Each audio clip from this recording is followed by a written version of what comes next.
누군가를 처음 만나서 딱 한 가지 말을 할 수 있다면 저는 이 가치체계에 대해서 이야기를 해보고 싶습니다.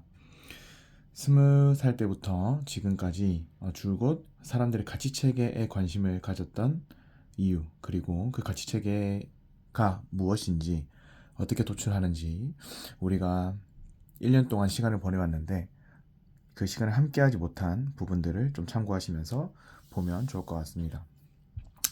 이 가치체계는 나의 가치관, 철학을 표현한 것입니다. 되게 간단하죠. 이제 이게 정의되지 않으면 우리는 되게 일관성이 없이 살아갈 수도 있기 때문에 나는 왜 존재하는가? Why에 대한 근본적인 질문이라고 할 수 있습니다.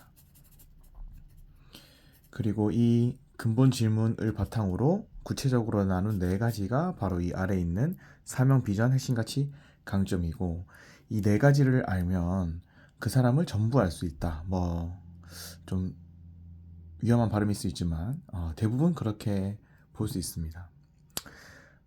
이 가치 체계가 얼마나 중요한지는 이걸 세팅한 사람과 하지 않은 사람으로 나뉘는데, 개인적으로 저의 예를 들어 본다면 굉장히 그 열심의 방향이 나를 향해 있다가 책임감을 향해 있다가 또 남을 향해 있다가 이런 굉장히 두리뭉술한 삶을 학창 시절에 살았었습니다. 그러다가 저도 이제 한 선배의 도움으로 이 가치 체계를 찾았고 이걸 세팅하면서 내 삶의 에너지 그리고 한정된 시간 하루에 내가 활용할 수 있는 시간도 얼마 없는데 그 시간을 어떻게 살아야 하나님이 기뻐하시는지 좀 알아갈 수 있는 그런 귀한 어, 프레임이다 라고 보시면 되겠습니다. 핵심은 창조 목적을 좀 이해하는 데 있다. 우리의 모든 선택은 성령님이 함께 하시죠. 이런 큰 전제 안에서 우리가 보시면 좋겠습니다. 그래서 내가 이미 기질적으로 선택하는 수많은 것들이 성령님의 선택 그리고 나의 달란트 여러 가지 기질적인 것들이 반영되어 있다. 이렇게 보시고 가치 체계를 함께 가보겠습니다. 사명은 나는 왜 존재하는가에 대한 이제 질문입니다. 그래서 저는 이제 개인과 조직의 의미 있는 성공을 돕는다. 이게 저의 사명인데요. 지금은 개인을 돕고 있는 거죠. 그리고 이런 비슷한 방법론으로 여러 조직을 돕고 있습니다. 여러분들이 잘 아는 웨이홈도 경영과 PM 스텝장 이런 것들을 섬기고 있죠. 이제 그런 개인과 조직이 좀 의미 있는 성공을 하기 위한 지대한 관심이 있다. 그래서 경영 컨설팅 회사에 일을 하고 이런 가치 체계들도 한 200명 찾아준 것입니다.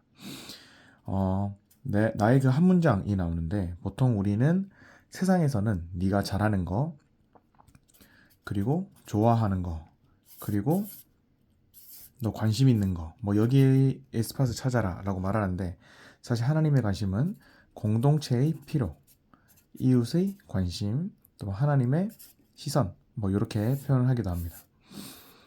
이 해당 공동체에서 나의 역량을 계속 필요로 하는가 또 내가 계속 끌리는 부분이 있는가 그리고 두 번째 이웃은 내 주변에서 자꾸 그걸 요청하는가 기타 쳐달라 아니면 디자인 해달라 사람들에게 좀 설명을 해달라 좀 요약을 해달라 이런 다양한 것들 그리고 하나님이 보시기에 그게 이제 선한 영역인가 대부분은 선합니다. 담배공사나 한국마사회 이런 특이성이 있는 것들이 아닌 이상 대부분 선하다. 왜냐하면 하나님이 지으신 모든 것들이 선하기 때문에 그래서 요 영역을 찾는 게 핵심이다. 찾는 방법은 세 가지가 있습니다. 그래서 이제 이 사명에서는 내가 돕고 싶은 대상 그리고 내가 제공할 수 있는 어떤 게 있겠죠. 내가 제공할 수 있는 가치 그리고 가슴 뛰게 하는 동사 이런 걸 열정 동사라고도 부르는데 이 세 가지로 우리는 사명을 찾을 수 있습니다. 예를 들어 저는 이 사람에 대해서 개인과 조직이죠. 그리고 제공할 가치에 대해서는 제가 좀 생략을 했는데 그들이 다음 단계로 넘어갈 역량 강화, 성과 관리, 목표 관리, 조직 문화 이런 것들로 낼 수 있습니다. 가슴 뛰는 동사는 저는 돕는다입니다. 그래서 개인과 조직의 이런 것들을 통해서 의미 있는 성공을 돕는다. 이런 게 이제 사명 문장이 완성됩니다.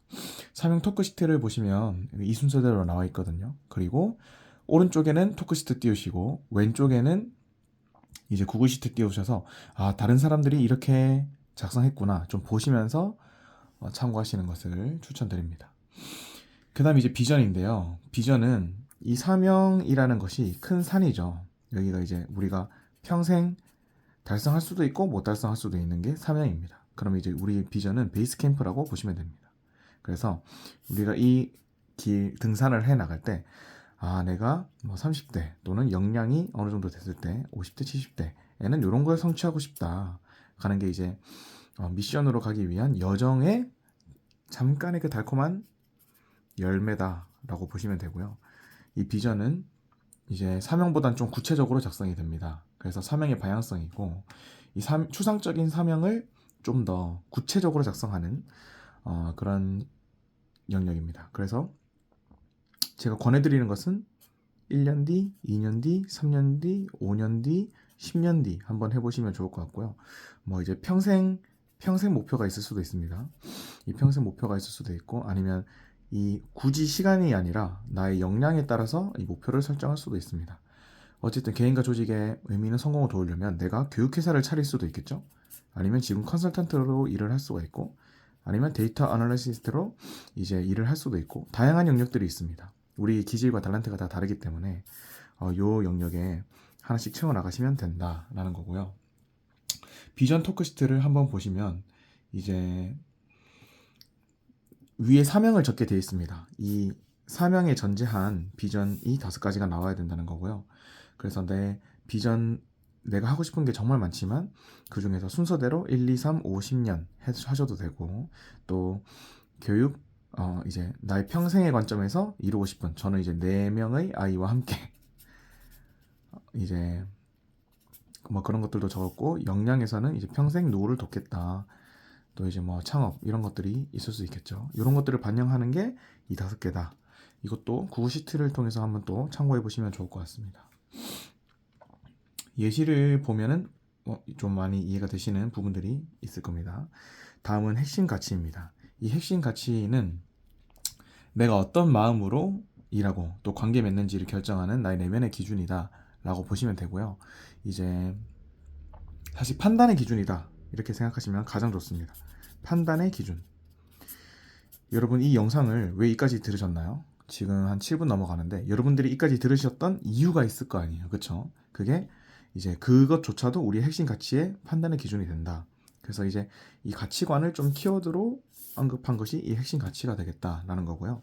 저는 이제 직업 가치 카드라는 것을 사용했습니다. 우리는 대부분의 판단을 일터에서 하기 때문에 이 직업 가치 카드 안에서 토크시트를 보시면 제가 40개의 핵심 가치 카드를 이제 나타냈어요. 이제 이 핵심 가치와 직업 가치 똑같다고 보시면 되고 이 핵심 가치 카드에서 40개 중에서 10개를 추립니다. 10개를 추린 것에서 이제 5개를 추립니다. 이 5개를 추린 것에서 1, 2, 3, 4, 5번 순위를 매깁니다. 그럼 1등이 뭐 타인과 함께 일함, 2등이 리더십, 3번이 건강과 체력, 4번이 고독, 또 5번이 뭐 지식이다 라고 한다면 나는 이 1번부터 고려되고 있는지를 봐야 됩니다. 어디서? 일터, 학교, 가정에서. 타인과 함께 일함이다 한다면 조별과제로 성과 내는 게 되게 쉽겠죠. 그리고 지식이 있다면 내가 하는 일, 내가 하는 사역에서 그 좀 더 잘하기 위한 방법을 관심을 갖는 게 지대한 나의 목적일 수도 있습니다. 뭐 이런 것들을 고민하시고요. 그리고 시간이 되신다면 또 다른 5가지, 최악의 5가지도 한번 고민을 해보십시오. 예를 들어서 빠른 페이스 그리고 권위와 압력이 나온다면 이 5가지 중에서 약간 군대 문화는 안 맞다. 뭐 이런 식으로 해석하셔도 좋을 것 같습니다. 핵심 가치가 굉장히 판단의 기준이 되고요. 우리가 흔히 말하는 나는 나의 선택은 이 선택이야. 왜냐하면에 대한 내가 이게 중요하기 때문에 라는 내용입니다. 그 사람이 뭘 좀 더 중요하게 생각하고 어떤 방식으로 사고할지도 굉장히 많이 도움이 됩니다. 마지막 강점입니다. 이 강점은 달란트 또 재능이 있습니다. 이 재능의 영역이 역량이 됩니다. 이 역량은 이제 성과로 나타나는 그런 형태입니다. 이 성과는 이웃이 만족한 형태이고 이 역량은 행동적으로 나타날 가능성이 높습니다. 이 달란트는 암묵지죠. 보이지는 않지만 이제 그 사람이 음악적 감각이 있다라는 것을 알 수 있는 그런 내용입니다. 요 내용을 이제 우리는 강점이라고 통치고 좀 이해하시면 좋을 것 같습니다. 요 영역에서는 또 우리가 청지기로서 살아갈 때 어떤 무기를 들고 살아가야 되냐, 그리고 강점을 통해서만 일하고 생각하고 이런 것들 제가 꾸준히 강조해왔죠. 그래서 내가 굳이 에너지를 크게 들이지 않아도 남들을 잘 도울 수 있는 거, 저는 지금 이런 겁니다. 그냥 사실 이건 그냥 종이에 저는 이 왼쪽에 카메라 올리는 책 쌓는 게 더 힘들었어요. 그냥 이거는 바로 찍는 거거든요. 왜냐면 설명하는 데 연습을 많이 했고 제가 한 4, 5년 정도 연습을 했거든요. 거울 보면서. 또 이제 교사 자격증도 있고 그런 기회도 많이 가질 수 있었고 뭔가 이런 구조적으로 정리하고 남들에게 설명하는 게 쉬웠기 때문입니다.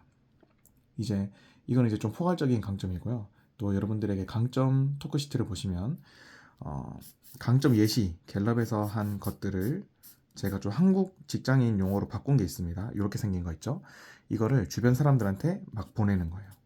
여기는 이제 액션, 커뮤니케이션, 여기에 구조화, 어떤 그런 표가 있었던 것 같은데 이 사람들에게 나의 강점을 물어봐서 나의 키워드 3개와 구체적인 행동을 한번 알려주세요 라고 부탁을 하는 겁니다. 그래서 이 강점 토크 시트에서는 예를 들어서 우리가 커뮤니케이션에 강점이 있다라고 한다면 조별 과제에서 사람들의 문제를 잘 해결하고 또 그 사람들의 말을 잘 정리했다 이런 표현이 될 수도 있고요. 또 미적 감각이 나왔다 한다면 항상 우리가 고민하고 있었던 것들을 이런 그림으로 잘 표현하는 은지나 에셀이 이런 친구들 있죠. 지혜 이런 친구들 그런 사람들이 미적 감각이 있다 이런 행동까지 나와야 우리가 역량 정도가 됐다라고 볼 수 있습니다. 사명에서 내 이웃이 나의 역량을 보는 이 관점이 이제 강점으로 표현된다라는 것이고요. 이 세 개는 여러분들이 하다 보면 굉장히 연관되어 있다는 걸 볼 수 있습니다. 그래서 이 네 개의 가치 체계들을 잘 소화하고 이해한다면 내가 어느 직장에 갈 때 어떤 포지션으로 가고 어떤 방식으로 사람들과 소통하며 성과 내야 되는지를 알 수 있고 내가 사역할 때도 어떤 사람들을 모아야 되고 또 나의 부족한 영역을 채워줄 그런 동력자들은 어떤 사람이 필요한지를 보실 수 있습니다. 지금 이제 리더들이 제가 그런 것들을 좀 고려해서 많이 선정을 했고 지금 뽀뽀진의 간사들도 일하는 방법이 이걸 많이 제가 반영을 한 케이스입니다. 어쨌든 오늘 이 가치체계에 대해서 이야기를 나눴고요. 사실 이거 이렇게 해주다가 아내를 만났습니다. 그래서 이제 아내와 함께 또 평생의 가치체계 개인 비전 하우스라는 게 또 있는데 이제 그것을 위해서 또 달려가는 삶을 살고 있고요. 이것은 개인 그리고 조직, 기업, 교회 모두에게 필요한 겁니다. 그래서 제가 뽀뽀지는 이런 것들로 성과 관리를 하고 있고 내년에 올라갈 청장년진에서도 이런 비슷한 맥락으로 또 성과 관리를 사역계획 수립 목표 관리를 하고 있습니다. 그래서 여러분들이 인생을 좀 더 주도적으로 살기를 원하신다면 이 부분을 한번 진지하게 고민해 보시길 바라고 뜻이 있는 사람들은 제가 밥 사드릴 테니까 여러분들이 적성한 것들을 가지고 저에게 오신다면 아주 깊은 이야기와 또 동력을 할 수 있을 것 같습니다. 감사합니다.